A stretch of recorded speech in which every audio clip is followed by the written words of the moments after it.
Amen. Christ est ma joie, vraiment ma joie. J'ai vraiment expérimenté l'amour de Dieu dans ma vie. Là où je ne méritais pas, il m'a donné encore plus. J'ai vraiment expérimenté sa grâce, sa miséricorde. Et tout ça, ça nourrit ma joie. Quand je pense à tout ce qu'il a fait, je n'ai rien à t'offrir. Mais tu m'as tout donné. Et ça nourrit ma joie. Quand je pense que nous étions captifs, moi personnellement, il est venu me chercher. On ne m'a pas évangélisé. Il est venu. Il avait déjà son regard sur moi. Il m'a pris, il m'a enlevé. Et maintenant, je suis libre. Il a sa demeure en nous, en toi. Et effectivement, il fait toutes choses nouvelles. Il balaie le passé pour faire quelque chose de nouveau. Et je suis encore dans la joie parce qu'on va passer l'éternité ensemble. Amen. Alors, Jean chapitre 2, verset 3, c'est les noces de Cana.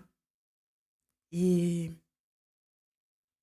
le verset dit, le vin ayant manqué, la mère de Jésus lui dit, ils n'ont plus de vin.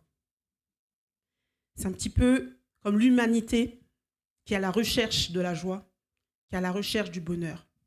Et en fait, notre véritable personne, c'est Dieu.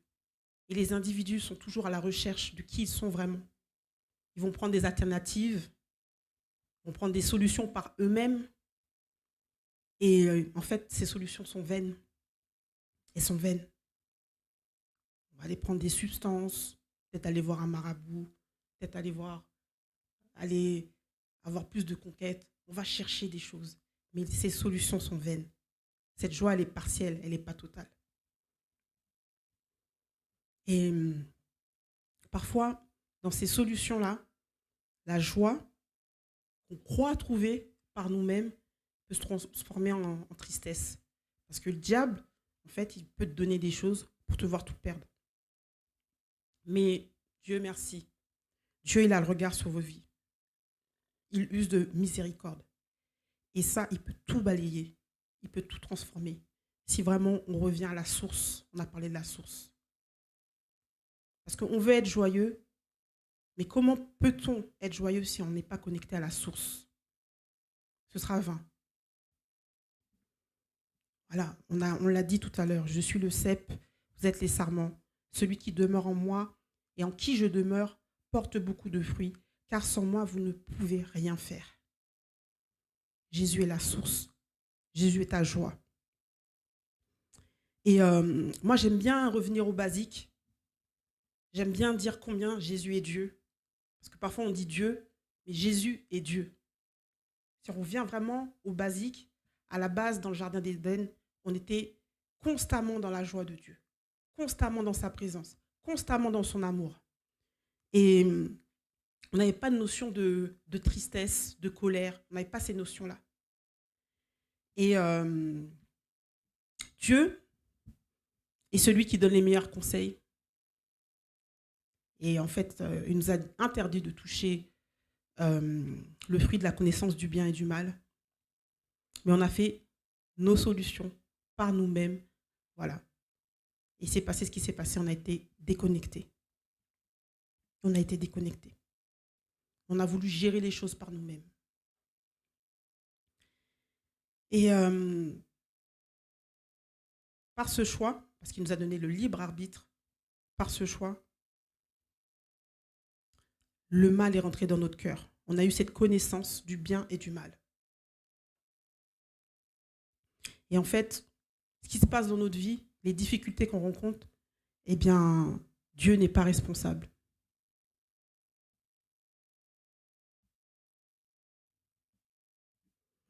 Parce qu'en fait, ce mal qui est rentré dans notre cœur, il y a des conséquences. Il y a juste à regarder la télévision. Il y a des conséquences. Mais malgré le fait, en fait, qu'on ait tourné le dos à Dieu, Dieu n'a jamais cessé de nous aimer. Il n'a jamais cessé de t'aimer. Il avait vraiment un plan rédempteur pour ta vie. C'est-à-dire que Dieu, c'est un Dieu de principe. C'est un Dieu de principe, donc il ne peut pas enfreindre ses lois. Il a voilà, il y a des principes bien définis. On vit dans un écosystème qui est bien défini, donc en fait, il ne pouvait pas enfreindre ses lois.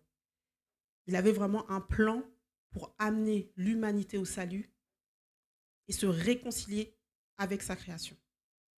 Amen. Vous êtes là? Vous connaissez ces choses-là. Il a amené la loi. Il a emmené la loi. Avant, il y avait l'Ancien Testament, un protocole bien défini pour s'approcher de Dieu, pour être juste face à Dieu. Et en fait, on voit bien que l'Ancien Testament, c'est l'ombre des choses à venir. Maintenant, on est dans la Nouvelle Alliance et on sait que Jésus a couvert toutes nos fautes une fois pour toutes et qu'il est le sacrifice parfait. Hébreux 9, verset 22. En fait, selon la loi, presque tout est purifié avec le sang. Il n'y a pas de pardon des péchés sans que le sang soit versé. Le sang pur, sans péché de Jésus, a coulé une fois pour toutes. Et 2 Corinthiens, verset 5, 2 Corinthiens, chapitre 5, verset 21, celui qui n'a point connu le péché l'a fait devenir péché pour nous, afin que nous devenions en lui justice de Dieu. Amen. On est tous justes. Amen.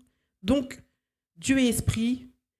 Jésus est l'image de Dieu. Il est né de l'action du Saint-Esprit. Et Marie a été une mère porteuse. Amen. Et j'aime bien aussi redire le verset, Jean chapitre 1, verset 14. La parole a été faite chair. Elle a habité parmi nous, pleine de grâce et de vérité. Nous l'avons contemplée, nous avons contemplé sa gloire, une gloire comme la gloire du Fils unique venu du Père. Avant, il y avait verset 1, Jean chapitre 1, verset 9. Cette lumière était la véritable lumière qui, en venant dans le monde, éclaire le monde. Amen. Donc Jésus est Dieu. Jésus est venu sur terre pour se réconcilier avec sa création et amener l'humanité au salut. Et on voit encore, je partage encore un autre verset, Philippiens 2, versets 7 à 8, mais il s'est dépouillé lui-même prenant une forme de serviteur et en devenant semblable aux hommes, ayant paru comme un seul homme, s'est humilié lui-même, se rendant obéissant à la mort jusqu'à la mort de la croix. Donc on voit bien que Jésus est venu sur terre, qu'il s'est abaissé, qu'il a retiré ses attributs royaux pour venir se réconcilier avec nous et prendre les péchés de l'humanité. En fait, le thème du message du jour, c'est « Ivre de Jésus ». Ivre de Jésus, le bon vin. Donc on va aller dans Jean chapitre 2 à partir du verset 1er. Jean chapitre 2, verset 1er. 3 jours après, il eut des noces à Cana, en Galilée. La mère de Jésus était là, et Jésus fut aussi aux noces de Cana, aux noces avec ses disciples. Amen. La parole de Dieu, il n'y a pas de mots au hasard, il n'y a pas de choses au hasard. La parole, elle est vraiment vivante. Et on voit bien, là, j'ai parlé de réconciliation avec son peuple. Lorsque Jésus vient dans les débuts de son ministère, dans les débuts de sa vie publique, c'est symbolisé par des noces. C'est un symbole vraiment très, très fort. C'est un symbole fort. Pour moi, il y a deux symboles. Premier, c'est que Jésus veut épouser l'humanité. Il veut emmener le monde au salut. Il veut t'épouser. Il veut faire un chemin avec toi jusqu'à ta destinée. Il veut t'aimer. Vraiment, son amour coule sur toi. Il veut créer une nouvelle alliance. Avant, c'était la loi. Maintenant, c'est la grâce. Il veut te faire passer de la chair à l'esprit. La loi, avant, on te dictait ce que tu devais faire. Maintenant, l'esprit, c'est la liberté. Avant, il y avait un protocole défini pour venir à Dieu, pour être juste. Maintenant, tu es justifié. Tu peux venir, il est en toi. Il est en toi. Tu es justifié. il veut s'engager avec toi. Et c'est le meilleur engagement. Il n'y a pas de faille, il n'y a aucune faille. C'est le meilleur engagement. Il veut te passer la bague au doigt. Et surtout, dans les noces, c'est la fête, la réjouissance. Il veut faire de ta vie une joie de réjouissance. Donc ça, c'est le premier symbole. Il veut épouser l'humanité. Deuxième symbole prophétique, vous savez tous, il veut épouser son Église. Ok ? Vous savez que dans un avenir lointain, il y aura des tribulations sur terre, l'Église sera enlevée et il y aura la célébration des noces de l'agneau. Et l'Église, c'est tous les croyants, nous qui avons mis notre foi en Jésus-Christ, qui l'avons reconnu comme Seigneur et Sauveur. Amen. Donc, il veut épouser son Église. Et ça, on le voit dans Apocalypse chapitre 19, 7 à 8.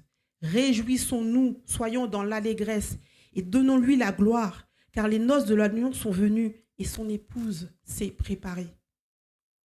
Il lui a été donné de se revêtir de fin lin et éclatant pur, car le fin lin, ce sont les œuvres justes des saints.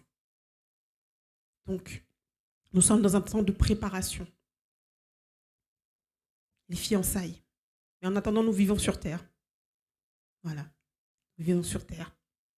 Mais Jésus est là tous les jours de la vie jusqu'à la fin du monde. Il est là avec vous. Amen. Il est important dans cette préparation de se laver, se parfumer, se préparer, se laver avec l'eau de la parole, s'entretenir. Amen. Donc, on voit que dans Jean 2, même sur terre, Jésus, il a les mêmes ressources, enfin on a tous les mêmes ressources que Jésus, et il y a la possibilité de changer l'eau amère en joie. Amen. Vous y croyez? On va poursuivre. Alors Jean 2, verset 2, parce que là on est vraiment sur Jean 2, donc je continue la lecture. Le vin ayant manqué, la mère de Jésus lui dit, ils n'ont plus de vin. Un peu comme ce monde qui est à la recherche du bonheur, qui est à la recherche de la joie. Voilà. Je voulais vous partager quelque chose. J'ai regardé un film récemment sur Whitney Houston. Et comme vous savez, c'était une chantre chrétienne, mais chrétienne de surface. Je pense qu'elle n'a pas eu vraiment sa relation avec le Seigneur, sa relation, ce cœur à cœur. Et du coup, en fait, son refuge face aux difficultés, c'était la drogue. Et je pense qu'elle a vécu des choses vraiment compliquées, difficiles. Mais au lieu de venir vraiment à la source qui aurait pu l'aider, eh bien, elle s'est réfugiée dans la drogue. Et justement, je disais que parfois, on veut trouver des choses par nous-mêmes, mais le résultat peut être catastrophique. Du coup, en fait, descente aux fers, perte de sa voix, perte de notoriété et la mort. Et moi, ce qui m'a plus choquée, c'est que sa fille unique a suivi le même schéma et elle est décédée. Vraiment, qu'on puisse vraiment se réfugier à la source, vraiment à la source. Parce qu'il n'y a pas d'autre refuge que Jésus-Christ. Amen. On continue, verset 4. Jésus lui répondit, « Femme, qu'y a-t-il entre moi et toi? Mon heure n'est pas venue. » Et je regardais en fait la signification hébreu de ce terme. Ça signifie « Qu'y a-t-il qui nous concerne tous les deux ?» En quoi ça te concerne? Alors, on peut vivre des situations compliquées. Parfois, on appelle Jésus et on pense qu'il n'agit pas.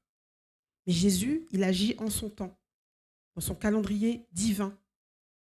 Jésus, quelque part, il a besoin que tu attends dans la chantée, sous la pression, sous la tension. Tu fais un vin nouveau. Il a besoin qu'il se passe quelque chose en fait en toi, une introspection.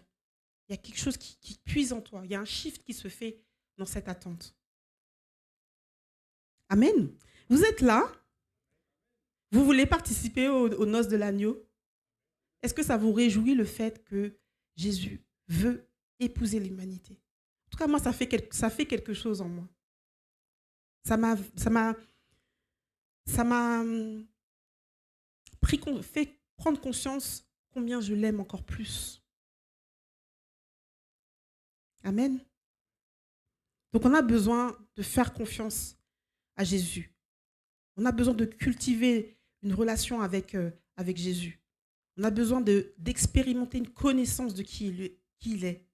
Il y a toujours quelqu'un dans notre entourage à qui on peut faire confiance. Si on lui donne une tâche, on peut lui faire confiance. Mais Jésus, c'est la confiance assurée. Amen. Jésus, il a des plans pour toi. Il t'aime. Il veut que tu prospères. Il veut que le meilleur pour toi. Il veut faire ta vie une vie de réjouissance. Et ça, il faut s'y attacher par le moyen de la foi. C'est vraiment la manifestation du ciel. C'est vraiment la rémunération du ciel. C'est vraiment la monnaie céleste. Quand tu t'attaches à tout ça par la foi. Pour continuer, Jean 2, verset 5. Sa mère dit au serviteur, faites ce qu'il vous dira. Fais ce que le Saint-Esprit te dit de faire. C'est la meilleure option pour ta vie. On a beaucoup d'informations dans la tête. On a 60 000 pensées qui nous passent par la tête. La meilleure option à prendre, c'est ce que le Saint-Esprit te dit de faire. Les mauvaises pensées, c'est infructueux. Mais le Saint-Esprit te dit et te guide vraiment dans la plénitude pour ta vie. Il est en contrôle. Amen. Amen, amen. Dieu transforme l'eau de la parole en réjouissance. Jean chapitre 2, versets 6 à 10. Or, il y avait 6 vases de pierre destinés à la purification des Juifs et contenant chacun 2 ou 3 mesures. Et Jésus leur dit, remplissez d'eau ces vases. Et ils les remplirent jusqu'à bord. Puisez maintenant, leur dit-il, et portez-en à l'ordonnateur du repas. Ils emportèrent, verset 9, et l'ordonnateur du repas eut goûté l'eau, fut changé en vin, ne sachant d'où venait ce vin, tandis que les serviteurs qui avaient puisé l'eau le savaient bien. Il l'appela l'époux. Et verset 10, il lui dit, tout homme sert d'abord le bon vin, puis le moins bon après. Qu'on s'est enivré, tu as gardé le bon vin jusqu'à présent. Amen. Se remplir d'eau. Alors, faut savoir que si on se réfère au verset 2, les contenants concernés, c'est des contenants en fait pour les rituels juifs. C'est des gros contenants d'eau. Et c'est des contenants qui étaient utilisés par la loi. Et on a dit que Jésus était venu pour passer de la loi à la grâce. En fait, même nous, même les personnes qui sont religieuses, ils font beaucoup d'efforts pour plaire à Dieu. Et on peut voir ça comme une symbolique, en fait, que venez puiser à Jésus. Il peut changer votre amertume, votre eau amère, en joie. Et la deuxième façon de voir ça, c'est se laver avec l'eau de la parole. Lire sa Bible. Et notre frère Tino a dit quelque chose de beau là, tout à l'heure. L'homme ne vivra pas que de pain, mais de toute parole qui vivra de la parole de la bouche de Dieu. Ça, c'est magnifique parce que on a besoin en fait d'augmenter, j'ai envie de dire, notre connaissance de base. On a besoin de s'élever. Et en fait, plus tu vas à la parole, plus tu lis la Bible, plus tu as la connaissance des promesses qu'il y a sur ta vie, plus tu vois, tu connais le cœur de Dieu. Et plus en fait tu t'élèves. Plus tu t'élèves. Amen. Psaume 1. Heureux l'homme qui ne marche pas selon le conseil des méchants, qui ne s'arrête pas sur la voie des pécheurs, qui ne s'assied pas en compagnie des moqueurs, mais qui trouve son plaisir dans la loi de l'Éternel, qui la médite jour et nuit. Il est comme un arbre planté près d'un courant d'eau, qui donne son fruit en sa saison, et son feuillage ne flétrit point. Puise en Jésus en chaque situation. Puise en ses promesses. Et ça, c'est vraiment en ayant le goût de lire la Bible. Le goût de lire la Bible. Si on prend le temps de vraiment lire à partir du verset 6, remplissez d'eau ces vases, ils les remplirent. Et verset 9, quand l'ordonnateur eut goûté l'eau, fut changé en vin. Amen. C'est-à-dire que tu prends conscience de la parole, tu prends conscience que c'est une bonne nouvelle pour toi, tu la dégustes et elle se transforme en bon vin. J'ai déjà témoigné de ça plusieurs fois par rapport à ma fille, que j'ai perdu des os à 24 semaines et que le lendemain, on est venu me voir en disant que si vous accouchez, madame, il pourrait se passer X, Y, Z. J'ai jamais cru une seconde parce que je sais que la parole de Dieu attestait, soyez féconds et multipliez-vous. Et je me suis accrochée à ça, je n'ai pas douté une seconde. Et c'est devenu vraiment quelque chose vraiment qui a pris corps en moi. Après, elle est née à 26 semaines, 3 mois d'hospitalisation. Elle a commencé sa vie en se battant en étant maintenue entre la vie et la mort. Et j'ai confessé le verset qu'elle grandira en stature, en sagesse devant Dieu et devant les hommes. J'ai vraiment confessé, j'ai vraiment proclamé. On a besoin d'être rempli en fait de la parole de Dieu. D'être rempli. C'est-à-dire que tu vivras une situation X ou Y et tu vas venir puiser vraiment cette parole. Tu vas vraiment l'approprier. Et ça va commencer à puiser quelque chose, un vin nouveau. Et vous savez, Dieu, en fait, il nous a donné un cerveau pour qu'on puisse avoir justement cette liberté, pouvoir être autonome. Et il y a des choses qui se passent, quand on fait certaines choses, il y a des sécrétions chimiques qui se passent, en fait. Dopamine, sérotonine, etc. Et ça nous met vraiment la joie, le fait de pouvoir en fait se positionner vraiment avec de l'espérance, eh bien, ça dynamise en fait notre corps. Et il y a 2 semaines, l'apôtre aussi il a dit quelque chose de très intéressant, c'est que la parole, c'est une onde. En fait, c'est une onde. C'est-à-dire que tu manges la parole et ça vient dans tes cellules. Ça crée quelque chose de bon en toi. Ça fortifie ton système immunitaire. Il y a quelque chose. Et moi, je suis convaincue que les émotions telles que la joie, l'amour, ont une fréquence. C'est une haute fréquence. La joie, c'est une haute fréquence qui peut vraiment éradiquer la tristesse. Elle vient, elle te booste. Tu regardes à Dieu et tu vois l'espérance, ça te booste. Ça te donne vraiment quelque chose de vitaminé.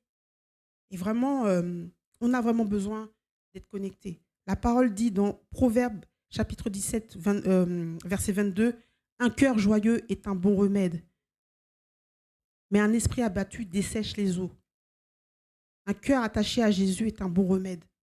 Il y a tout vraiment spirituellement, qui commence vraiment à changer, et même dans ton corps. Il y a vraiment des sécrétions chimiques, comme j'ai dit, la dopamine, l'endorphine, et vraiment ce qui est bon pour ton système immunitaire. Mais ça, c'est le Saint-Esprit. Parce que avant que le cerveau commande ton corps, c'est le Saint-Esprit, c'est l'Esprit qui commande le cerveau, et après, tu es la plus belle expression de Dieu sur terre. Amen. La joie est une force. Elle dynamise ton corps. C'est vraiment une haute fréquence. Et c'est un cadeau de Dieu. C'est vraiment un cadeau de Dieu.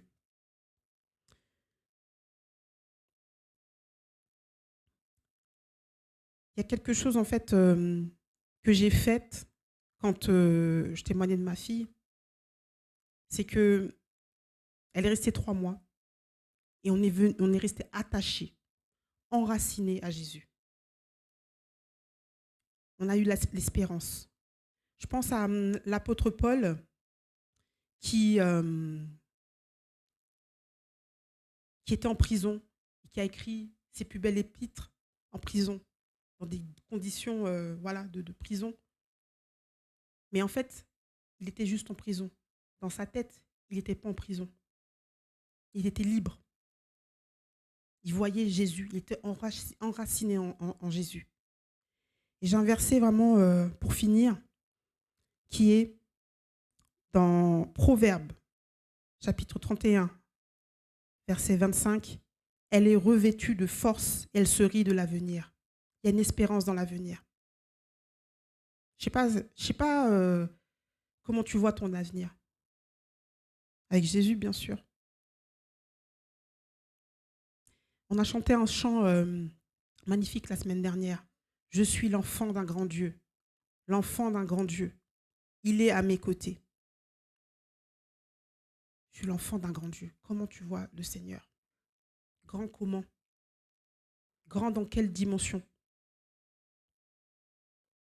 Il peut faire des grandes choses à la dimension dans laquelle tu le vois.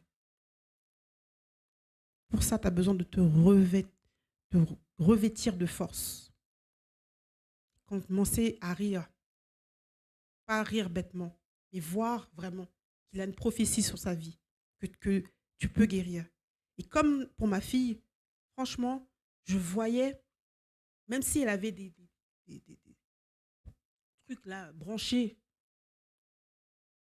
squelettiques, 900 grammes. Après, elle a perdu du poids, 700 grammes. J'y allais. Et je voyais, je sais qu'elle va grossir, je sais qu'elle va prendre du poids. Et puis elle est là, elle gambade. Et qu'elle rit, justement. Parce que son rire, là, maintenant, c'est un rire de victoire. Et ça, je le voyais déjà. Je le voyais dans le futur. Et je me suis accrochée à ça. J'ai confessé la parole. Alors,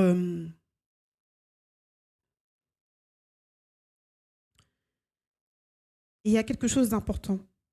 Maintenant que tu as goûté la parole, tu as accepté cette réjouissance, tu as accepté la bonne nouvelle, ça fait réma dans ton cœur. Tu te ris de l'avenir parce que tu sais que Dieu, il a des projets pour ta vie. Il y a du vin nouveau. Et il y a le verset de Matthieu, justement. Matthieu, chapitre 9, verset 17. On ne met pas non plus du vin nouveau dans les vieilles outres. Autrement, les outres se rompent, le vin se répand et les outres sont perdues. On met le vin nouveau dans des outres neuves. Et le vin des outres se conserve. Amen. Tu as besoin de couper avec le passé. Couper avec la personne que tu étais hier. Ton système de pensée est renouvelé par la parole. On a besoin de passer du temps avec le Seigneur. Il y a trop d'informations, trop de choses qui nous happent. On a besoin de fermer la porte au passé pour rentrer dans notre prophétie. Rompre avec les habitudes qui ne servent à rien. Et surtout, laisser s'en aller la tristesse. Parce que Jésus, c'est ta joie. Parce que tu es enraciné en Jésus. Parce que tu as compris qu'il veut t'épouser. Il veut t'aimer. Il veut faire ta vie une réjouissance. Et que tu as toutes les ressources en toi. Et pour ça, il faut que toutes ces forteresses soient balayées. Et ça prendra le temps qu'il faut. Mais il est avec toi. Amen. Il y a une forte symbolique dans le sang. On va pas tarder à prendre la Sainte Seine. Mais j'aimerais qu'on la prenne d'une manière consciente. Le vin, il y a une symbolique de joie. Il y a une symbolique avec le sang de Jésus qui a coulé, qui te purifie. Et en fait, moi, j'ai parlé du fait que l'esprit commande le cerveau, qu'après, Il y a les cellules qui se régénèrent. Et le sang alimente tout le corps. C'est-à-dire qu'il peut être corrompu si on a trop de colère, si on a trop... il peut être corrompu. Ça peut créer des maladies. Mais avec Jésus, il y a quelque chose qui se renouvelle. Le Saint-Esprit commande au cerveau.